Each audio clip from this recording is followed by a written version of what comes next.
Hey guys, I'm introducing to you India today.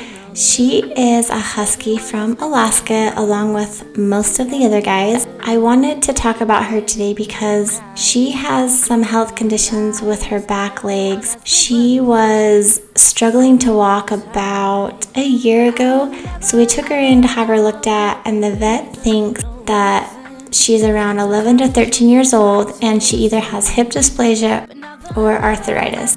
She gets worse when she runs, and the more time that passes, that means that she has hip dysplasia. If it gets better, the more we exercise her and let her run, then she's got arthritis. So we have her on some hip and joint supplements, a light painkiller, the same one that Sprocket's on for his arthritis. Since it's been a year, we've noticed that it's gotten worse, and you can see she drags her back legs. There's days where she can't even get up off the ground, but I've got to help her up, and she'll even sit there for hours and hours and hours wanting to get up and move and can't, and it's really heartbreaking. So I wanted to make sure I got a video of her before anything worse happened to her and we have to say goodbye. She's a very shy dog. She doesn't like to come around very much. As much as I've been around her, she still doesn't trust me. I can slowly get up to her like you can see, but she's just really unsure and she'll take off. She's not really sure of people. I don't think she's been treated very well. But believe it or not, even though she's super shy and offish, she has come such a long way. She used to bark constantly, and it took so long just to get her over that, to let her know she was safe and in a good place. Okay, on to the routine of cleaning the dog kennels. I have one other gal that helps me during the week. She takes care of them 3 days a week. I take care of the dogs 4 days a week. I like to start off by letting 3 to 4 dogs out at a time. The reason I don't let everybody run around while I'm cleaning out dog kennels is because I can't keep an eye on everybody, and I don't want any fights and tragedies. I have had some in the past, and it has been very, very traumatizing, something I'll never forget. I don't want to relive any of that. So to be on the safe side, I let 3 to 4 dogs out that I know get along really well, and I don't have to worry about fights starting. Huskies can be very dominant towards a weaker dog in the pack, and they will attack. So knowing which ones get along with each other is very, very important if you have a large group of huskies. So skipping ahead a little bit, I will get a large shovel, a square mouth shovel, and scoop up all the large pieces of dog poop. Then I will get a hose with a spray nozzle, spray out any urine and any smaller pieces of dog poop so that the kennels are free of any feces and bacteria as much as possible.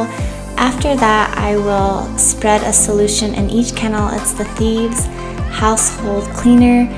It's so safe for pets. It smells really, really awesome. I love it. It's actually the same stuff I've used in a lot of my videos when I'm showing you the little pink spray bottle. That's the same solution, the water mixed with Thieves.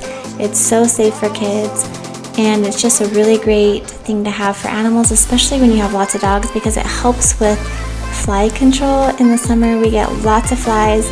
Drives me nuts, but it helps keep the flies down so they're not driving the dogs nuts, as well as laying eggs everywhere.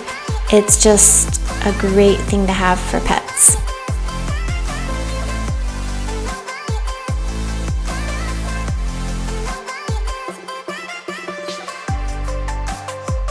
Now on to the next group of dogs. I'll do the very exact same thing as I did with the first group.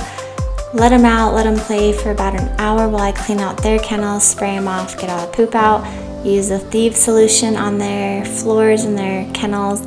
I really like having this dog kennel with the roof because it keeps them in the shade during the summer, and they're not laying out in the dirt just roasting in the sun, because where we live it can get pretty hot. We don't have super long summers, but the times that we do get some sun, it can get pretty hot for those dogs, especially with all that hair.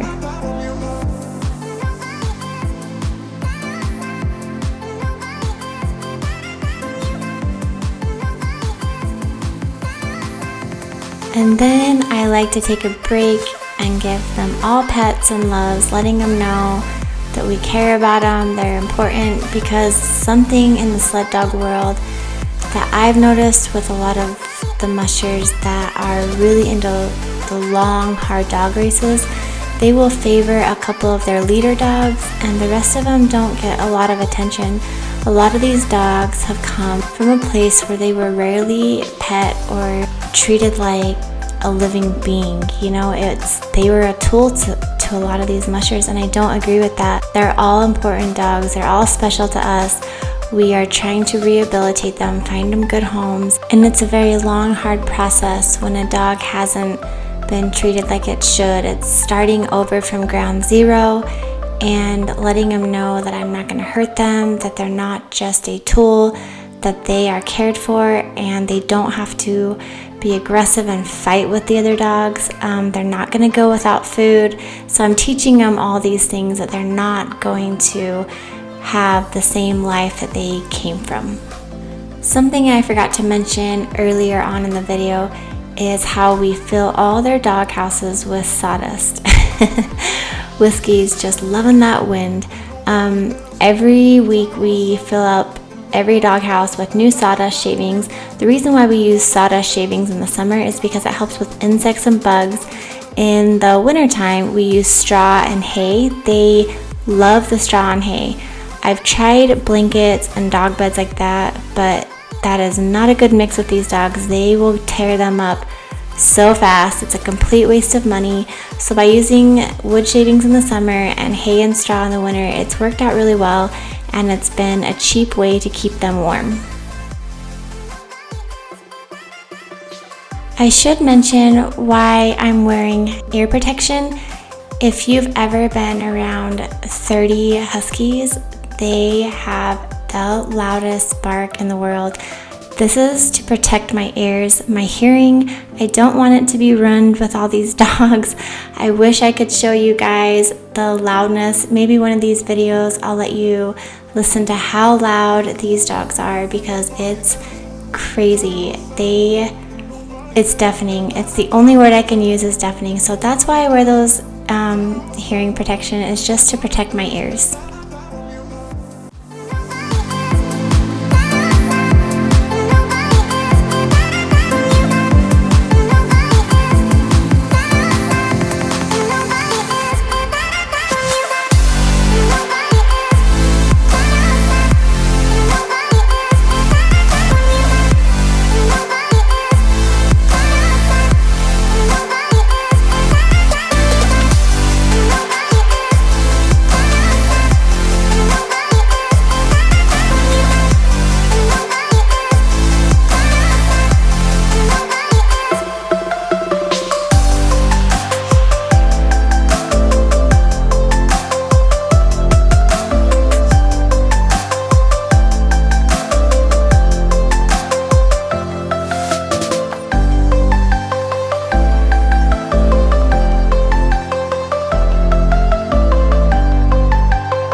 And we're still going and going and going.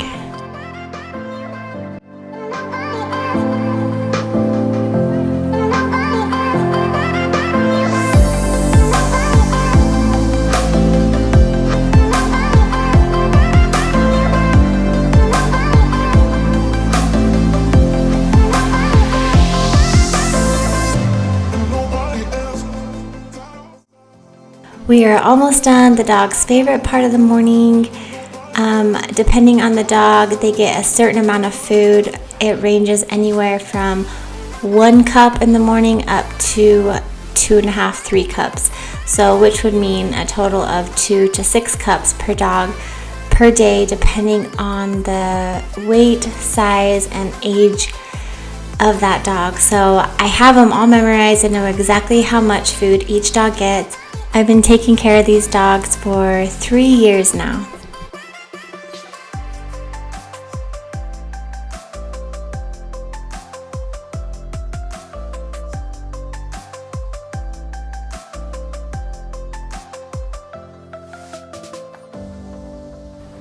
I wanted to thank you guys again for clicking on this video, taking the time out of your day to show your love and support to my channel. It means the world to me. I have met so many awesome people. I'm glad that I could take you through a little part of my morning caring for so many rescue and foster dogs. It's a lot of work, it's exhausting, fun, rewarding. There's so many words that go into play when you're caring for this many animals, but it's something that I enjoy, and I hope you enjoyed a little part of my day and coming along with me. I'll see you guys in the next video. Oh, and please follow me on Instagram. I'll leave my handle right here. I appreciate all the love and support there as well, and I'll see you guys next time. Bye.